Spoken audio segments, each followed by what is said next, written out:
अथर्ववेद भाग 6। भूति अस्तित्व काल से ही निर्मित है, सूर्य काल में ही चमकता है, सभी जीव और आकाश गंगाएं काल में ही निवास करती हैं, हमारी आंखें काल में ही देखती हैं। अथर्ववेद भाग 7। मन, प्राण और नाम को काल में ही अच्छी तरह से रखा गया है। समय के अनुसार सभी प्राणी सुखपूर्वक रहते हैं। यह कथन काफी तार्किक लगता है। सब कुछ काल से ही निर्मित है। प्राण जीवन से श्रेष्ठ ऊर्जा है। अध्यात्म शास्त्र और उपनिषदों के अनुसार प्राण जीवन को नियंत्रित करता है। विज्ञान इस प्राण को नहीं जानता, इसलिए हम प्राण और जीवन को एक ही इकाई मानेंगे। जीवन और मन सभी काल में निवास करते हैं और इसीलिए वे काल के निर्देशों के अनुसार कार्य करते हैं। काल के कारण ही हमारा मन सोचता है और कार्य करने का प्रस्ताव करता है। जीवन भी काल के अनुसार ही व्यवहार करता है। जीवन पृथ्वी पर तब आता है जब काल उसे भेजता है और जीवन तब चला जाता है जब काल निर्णय करता है। नाम का अर्थ है नाम, यश।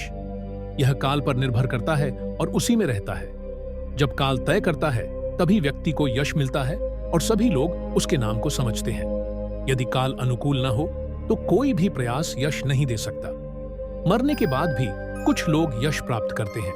वह यश काल में ही रहता है। काल ही उसे बढ़ाता है और मरणोपरांत नाम और यश काल में ही रहता है। यदि काल ना होता तो नाम और यश कहाँ रहते? सभी जीव, सभी प्रजातियां काल, समय के अनुसार व्यवहार करती हैं। प्राचीन काल में पहाड़ी छिपकलियां लगभग 100 फीट लंबे डायनासोर पृथ्वी पर निवास करते थे, लेकिन अब वही छिपकलियां घटकर 5 से 6 इंच की रह गई हैं।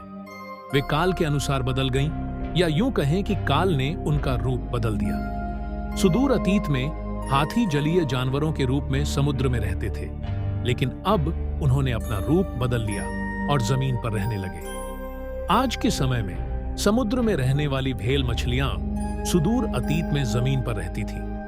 तब भी सभी जानवर खुश थे और अब भी खुश हैं। मनुष्य बहुत पहले जंगली थे, लेकिन धरती पर बहुत खुश रहते थे।